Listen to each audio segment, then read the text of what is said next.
Dan ibu kota negeri Jian selalu ramai. Orang-orang datang berkelompok dengan 3 sampai 5 orang anggota. Di tepi jalan, Yuhang dan Ren Hongling mengantarkan kepergian Yushang menuju ke perguruan Dan-u. Shang, meskipun perjalanan ini hanya memerlukan waktu setengah hari, aku terus merasa khawatir.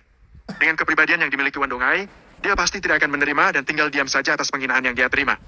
Menurutku dia pasti telah merencanakan sesuatu. Ping dan Achen telah menjadi pengawalku selama bertahun-tahun. Kurasa lebih baik jika mereka mengantarmu sampai di perguruan Dan-u. Yuhang terus mencoba membujuk putranya. Sama seperti bagaimana Wan Donghai mengenal Yuhang, demikian pula, Yuhang juga paham lawannya tersebut. Itulah mengapa dia tetap membujuk Yushang untuk membawa kedua pengawalnya, tetapi Yushang menolaknya. Ayah, perjalanan ini hanya memakan waktu setengah hari. Tidak apa-apa. Lagi pula, ada Tangyo yang ikut denganku. Meski Wan Donghai berani, dia tidak mungkin mengirim orang untuk membunuhku. Yushang menolak dengan senyum seperti sebelumnya. Ais, dengarkan saja ayahmu, Shang. Wan Donghai itu kejam dan berhati dingin. Mudah untuk menghindari tombak ketika di tempat yang terang oleh sinar matahari, tapi sulit untuk menghindari tembakan panah di tempat yang gelap. Ren Hongling mencoba membujuknya juga. Kedua orang tua ini pernah nyaris kehilangan Yushang. Setelah Yushang kembali hidup bersama mereka, tentunya mereka tidak ingin kehilangannya untuk kedua kalinya. Namun, Yushang hanya tersenyum lalu menggelengkan kepala, yang artinya Yushang tegas menolak permintaan kedua orang tuanya. Ais, kamu ini keras kepala sekali. Yuhang tahu Yushang saat ini tidak sama dengannya di masa lalu. Mungkin dia benar-benar memiliki kartu yang akan menyelamatkan nyawanya. Kemarin, ketika putranya muncul di hadapannya, betapa terkejutnya dia melihat Yushang sekarang memiliki energi murni tingkat ketiga. Hal ini membuatnya sangat terkejut sekaligus khawatir. Meskipun dia tahu bahwa Yushang bertemu dengan seorang guru yang kuat dalam mimpinya, peningkatan yang terlalu cepat ini sebenarnya menakutkan. Tapi setelah memikirkan bahwa para guru memiliki banyak cara yang dia tidak ketahui, Yuhang merasa tenang. Dia tahu bahwa masih banyak hal yang ada di dunia ini di luar pemahamannya. Sudahlah. Karena dia tidak mau, biarkan dia pergi sendiri. Anak kita sudah dewasa. Ada beberapa hal yang harus dihadapi sendiri. Yuhang menghela nafas. Yushang membungkuk ke arah orang tuanya sebelum berangkat dengan Tangyu dan Lu. Yushang sadar bahwa perjalanan ini tidak akan mudah. Tapi dia ingin menghadapi masalahnya sendiri sebagai kesempatan bagi dirinya untuk menguji kekuatannya. Yushang memiliki pengetahuan yang luas dalam ilmu dan pengobatan, bahkan melampaui apa yang ada di bumi. Selain itu, dia juga menguasai banyak sekali jurus bela diri. Meski begitu, hal ini tidak menunjukkan kalau dia memiliki kekuatan yang dia bisa pakai untuk kembali ke alam khayangan. Saat ini, Yushang ingin menggunakan apa yang dia miliki untuk diubah menjadi kekuatan yang sebenarnya. Dalam kehidupan sebelumnya, Yushang terlalu fokus pada ilmu dao pengobatan dan mengabaikan ilmu dao bela diri. Sebenarnya dia memiliki kemampuan bela diri yang tinggi, namun tidak bisa menggunakannya untuk bertarung. Apakah yang bisa dilakukan supaya ilmu yang dia miliki dari kehidupan sebelumnya berubah menjadi kekuatan tempur? Jawabannya, tentu saja bertarung, bertarung dan bertarung. Hanya dengan terus bertarung Yushang bisa meningkatkan kekuatan tempurnya dan membantunya kembali ke alam khayangan. Tanpa pengalaman bertarung, pengetahuan Yushang yang luas hanya akan berakhir seperti bayangan bulan di air, sebuah ilusi. Itulah mengapa Yushang menolak terus berada di bawah perlindungan Yuhang. Dia memilih kembali ke perguruan Dan-u supaya bisa bersaing dengan murid pintar lainnya. Sama seperti yang Yushang jelaskan pada Tangyu dan Tang Jongwei, perguruan Dan-u bukanlah utopia melainkan tempat persaingan kejam berada. Perjalanan kembali ke perguruan Dan-u ini akan menjadi pengalaman pertama Yushang menghadapi tantangan yang sebenarnya. Perguruan Dan-u tidak terletak di dalam kawasan ibu kota, melainkan berdiri 100 mil sebelah utara pusat kota. Daerah itu berada dekat dengan hutan tanpa akhir, tempat yang sangat tepat untuk mengasah kekuatan para murid jenius. Yushang dan kelompoknya tidak buru-buru kembali ke perguruan Dan-u. Mereka mengendarai kuda mereka dengan santai dalam perjalanan ke sana. Oh ya, aku belum mengucapkan selamat kepada Tangyu karena telah berhasil menguasai tingkat kelima energi murni Qi. Awalnya, Tangyu sudah berada di puncak tingkat keempat. Jika dia tidak mendapatkan pil peningkat Yuan, mungkin dia akan sama seperti orang-orang yang putus asa terhenti di level 4 dan kesusahan melangkah ke tingkat 5. Tidak. Ini semua berkat pil peningkat Yuan. Pil itu memang ajaib. Energi yang terkandung di dalam pil itu jauh lebih besar dari pil energi murni Qi. Aku hanya minum satu dan dengan mudah langsung bisa mencapai tingkat 5 energi murni Qi. Sampai sekarang, Tangyu masih merasakan sisa-sisa energi itu. Energi yang keluar sangat hebat sehingga dia tidak mengalami kesulitan meningkatkan kemampuan mengolah tubuhnya. Sekarang dia tahu kenapa Yushang bisa meningkatkan energinya 2 tingkat dalam semalam.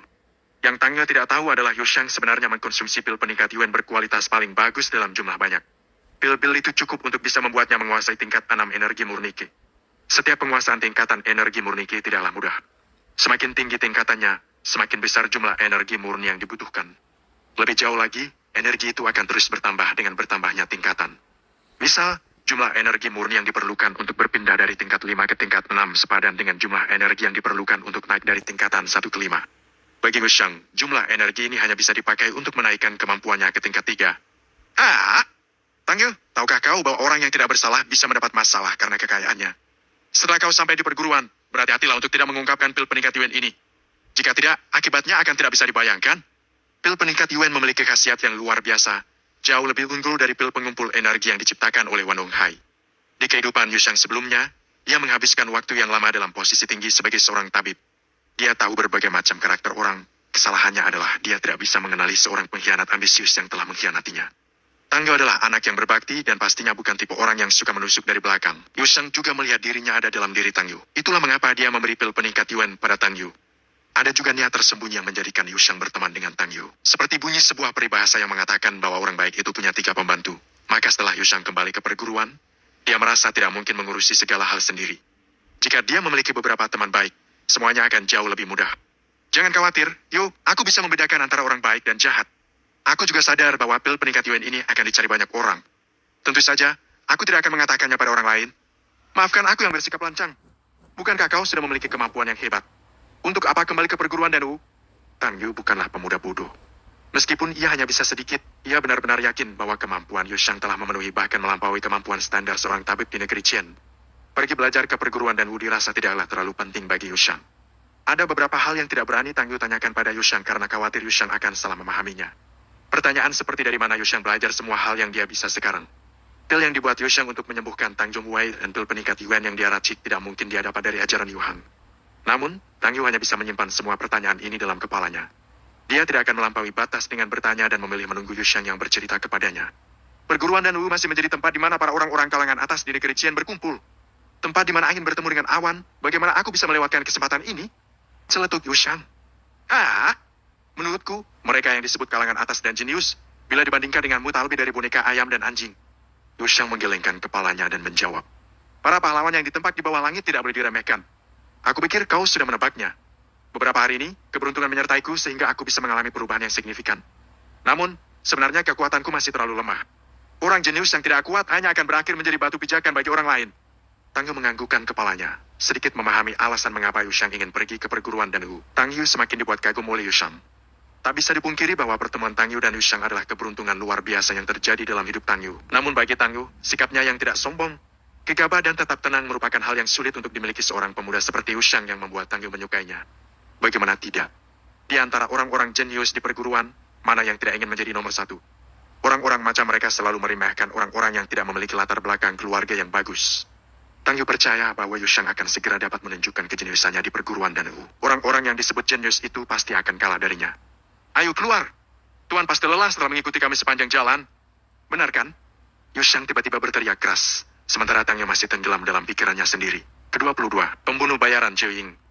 Wajah Zhou Ying tampak suram 2 hari terakhir. Sebagai pembunuh bayaran tingkat perunggu dari kelompok bayangan gelap, target pembunuhannya sebagian besar adalah para pendekar mulai dari tingkat ke-7 energi murni Qi hingga tingkat atas. Namun kali ini, misi yang dia terima adalah membunuh seseorang yang berada di tingkat pertama. Gelar yang diperoleh Zhou Ying sebagai pembunuh tingkat perunggu menunjukkan jika kemampuannya telah diakui oleh kelompoknya. Kekuatan Zhou Ying berada di level ke-7 energi murni Qi. Seharusnya lawan yang dia hadapi sepadan dengan dirinya. Kadang-kadang dia malah diminta untuk menghabisi para pendekar yang lebih kuat darinya.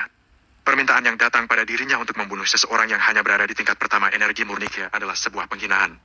Zhou Ying adalah seorang pembunuh yang ambisius. Ia ingin mendapatkan gelar pembunuh tingkat emas. Untuk mendapatkannya, pelatihan yang diterimanya ketika tergabung di kelompok bayangan gelap cukup berat. Dia mempelajari latihan-latihan seperti cara bersembunyi, menyamar dan membunuh hanya dengan sekali pukul dengan rajin. Itulah mengapa kemampuannya berkembang dengan pesat. Untuk meningkatkan kemampuannya, Zhou Ying sering menerima misi yang cukup menantang. Bahkan ada kesempatan di mana dia menerima misi untuk membunuh orang sudah berada di tingkat 9. Misi ini hampir tidak dapat diselesaikan olehnya. Namun, setelah ia berhasil, ia menerima lebih banyak perhatian dari kelompoknya dan uang yang dia terima juga semakin banyak.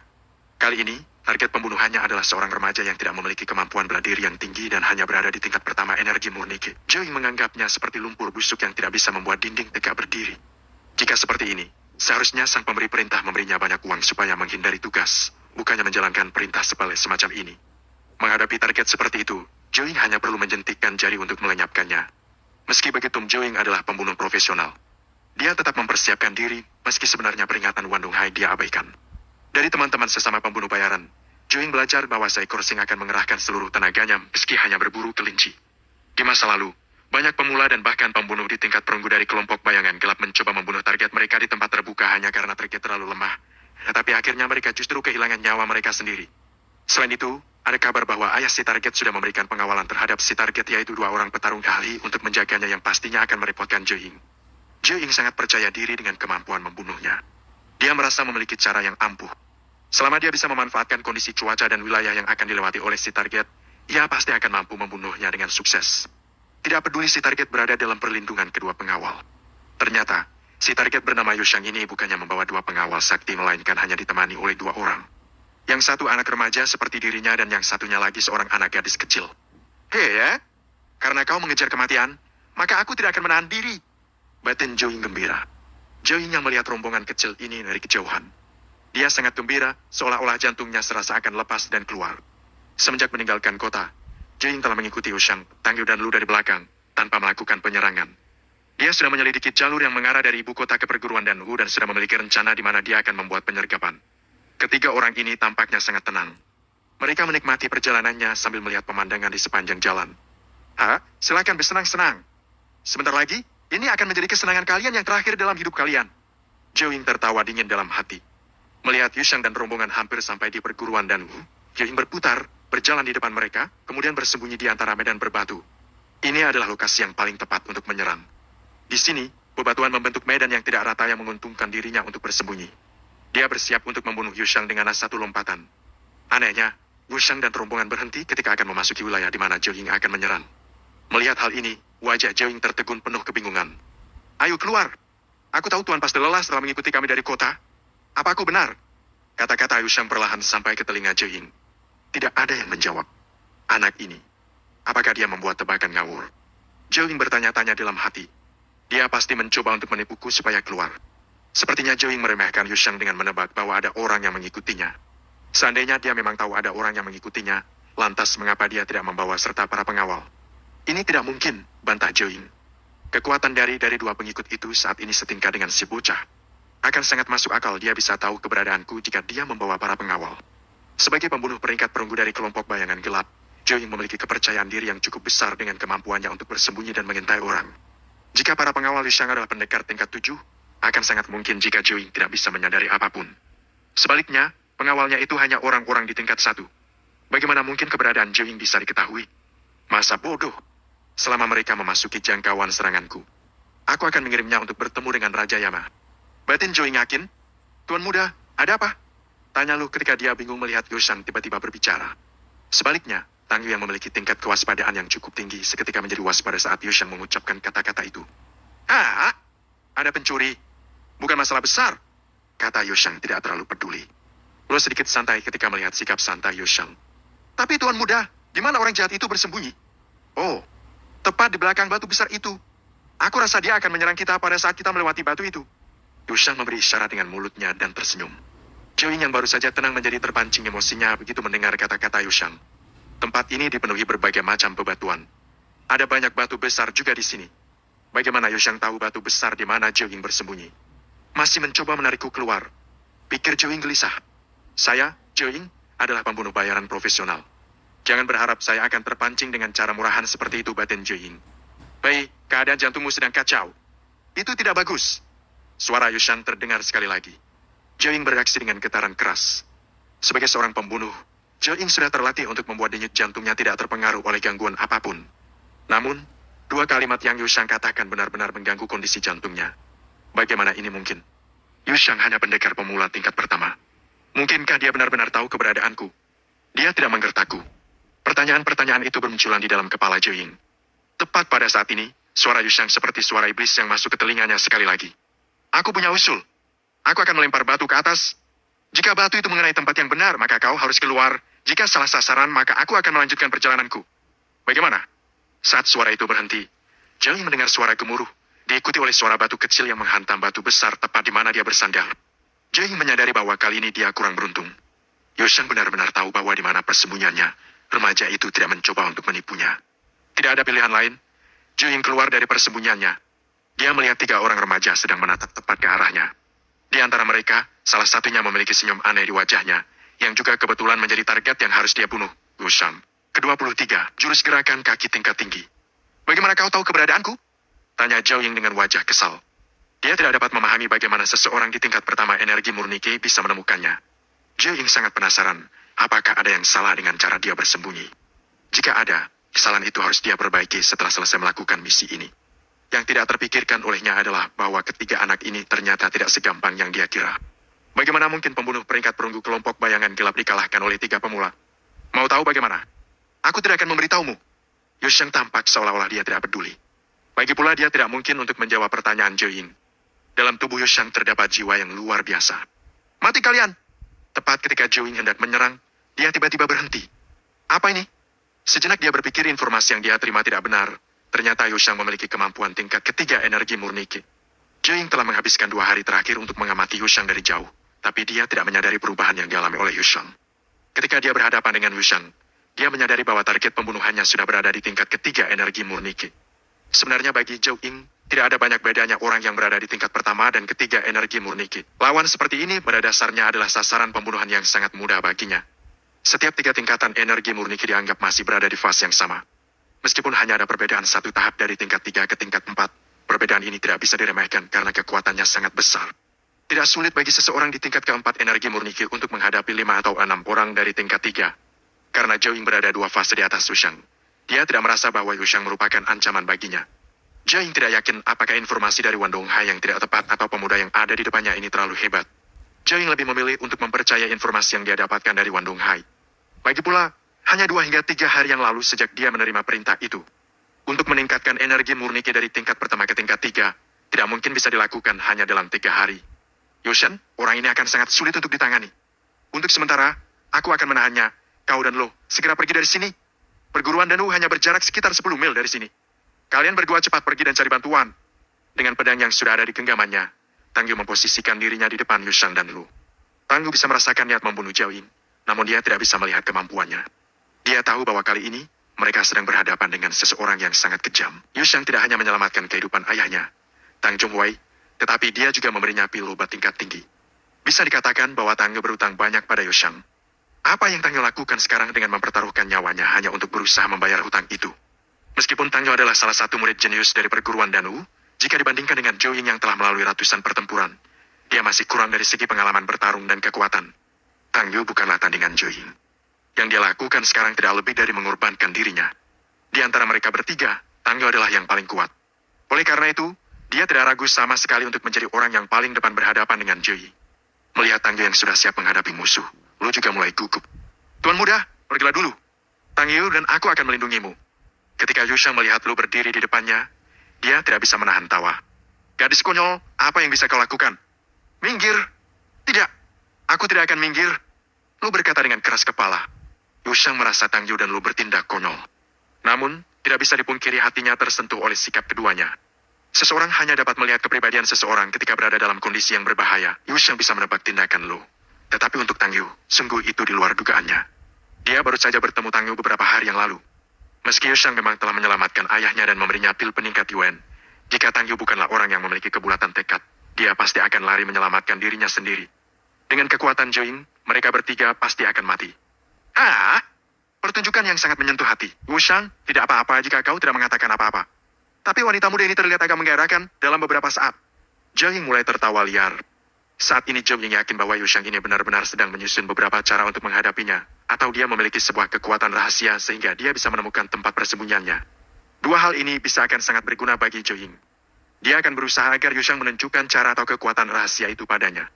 Lebih jauh lagi, Lu memang terlihat mempesona di mata Zhao Ying. Dia tidak akan melepaskan kesempatan ini. Kalian, minggir! Yusheng mendorong Lu dan Tang Yu ke samping dan berdiri di depan. Dia masih tersenyum. Hanya saja senyumnya kali ini terasa dingin. Zhao Ying bergidik ngeri begitu senyuman Yusheng ini terasa merasuk ke dalam hatinya membawa hawa dingin yang tidak bisa dijelaskan. Apa yang sedang terjadi? Zhao Ying telah membunuh setidaknya 80 orang, bahkan ratusan orang, tetapi dia tidak pernah merasakan situasi seperti ini, sampai-sampai tubuhnya merasakan hawa dingin. Bahkan jika seorang petarung yang memiliki kekuatan alam kondensi jiwa berdiri di hadapannya, dirinya tidak akan bergidik merasakan hawa dingin yang begitu menusuk.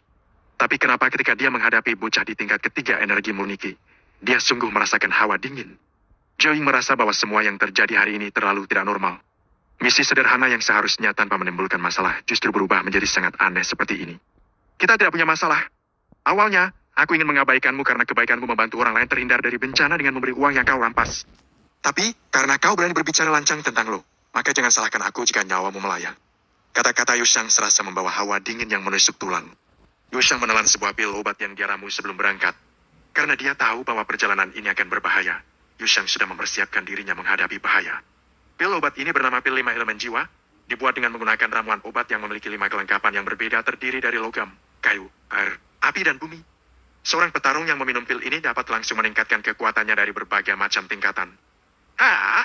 Ini lucu. Aku ingin melihat bagaimana orang tingkat ketiga sepertimu bisa mengambil nyawaku. Emosi Joe yang sebenarnya sama sekali tidak setenang yang ditunjukkan. Kenyataannya, dia hanya menggunakan kata-kata ini untuk menyemangati dirinya sendiri, untuk mengusir kekhawatiran yang menyelimuti hatinya. Seketika, pedang Joing terhunus keluar dari sarungnya. Sebagai seorang pembunuh, Joing akan bersiap membungkuk untuk membunuh lawannya. Siapa bilang bahwa seorang pembunuh tidak bisa melakukan gerakan menyelinap dalam pertarungan terbuka? Beberapa saat yang lalu, Joing masih sempat berbicara dan tertawa, dan sekarang pedangnya berada di hadapan Yushang. Yushang, berhati-hatilah.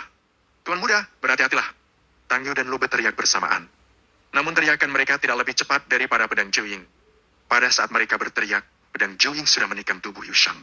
Tuan muda, Yushang. Melihat Yushang tertikam, Tang Yu dan Lu berteriak keras. Joing merasa ada yang salah. Pedangnya jelas melewati tubuh Yushang, tapi mengapa tangannya tidak merasakan apa-apa? Alasan mengapa Joing segera mencabut pedangnya bukan hanya karena dia berhati-hati, tetapi juga karena kegelisahan di dalam hatinya semakin kuat. Dia menyaksikan Yushang menelan pil obat itu. Meskipun dia tidak percaya bahwa Yushang dapat mengancamnya hanya dengan memakan beberapa pil, sebagai orang yang selalu berhati-hati, dia tidak ragu sama sekali sebelum menarik pedangnya. Baginya, hanya orang mati yang bisa membuat orang tenang. Dia jelas telah membunuh Yushang. Tapi mengapa perasaan tak menyenangkan di dalam hatinya masih ada di sana? Pada saat ini, Yushang yang ditikam oleh Joing perlahan menghilang. Apa yang ditikam oleh Joing sebenarnya hanyalah sebuah bayangan. Hei, bahaya jika punggungmu terlihat oleh musuh. Suara Yushang membuat Joing menjadi kaku. Bagaimana ini mungkin? Aku sudah menikamnya. Pikiran Joing mulai kebingungan. Jurus penghilang tubuh. Ini adalah jurus penghilang tubuh. Tang Yu berseru. Tuan muda, syukurlah Anda baik-baik saja. Lu berteriak dan sangat terkejut. Tentu saja aku baik-baik saja. Bagaimana bisa tuan mudamu ini mati segampang itu? Yushang berkata sambil tersenyum. Yushang, kau benar-benar berhasil menguasai jurus gerak kaki yang demikian sulit. Dan lagi, caramu menggunakannya benar-benar luar biasa. Sungguh jenius. Tang Yu kagum pada kemampuan Yushang. Hanya keterampilan sepele. Bagi orang lain, keterampilan penghilang tubuh adalah jurus gerakan kaki yang sangat cepat dan sangat sulit untuk dikuasai. Namun, bagi Yushang, tidak sulit untuk menguasai jurus ini. Jurus penghilang tubuh kelihatannya sangat mengesankan. Tetapi sebenarnya jurus ini hanyalah menggunakan gerak kaki yang memungkinkan penggunanya untuk bergerak bebas dalam radius dekat. Itu hanya jurus bela diri tingkat pertama. Bukan sesuatu yang sulit. Namun, jurus gerakan kaki ini mencakup pengetahuan surgawi Dao yang membuatnya mudah dipelajari tetapi menantang untuk dikuasai. Orang biasa yang ingin menguasainya akan merasa sangat sulit. Bahkan di perguruan Danwu, jurus penghilang tubuh dianggap jurus yang sangat menantang dengan hampir tidak ada yang bisa menguasainya. Namun, tingkat tinggi surgawi Dao ini tidak cukup hebat bagi Yushang yang di kehidupan sebelumnya memiliki kemampuan kanuragan yang tinggi. Ke-24, membunuh Joing.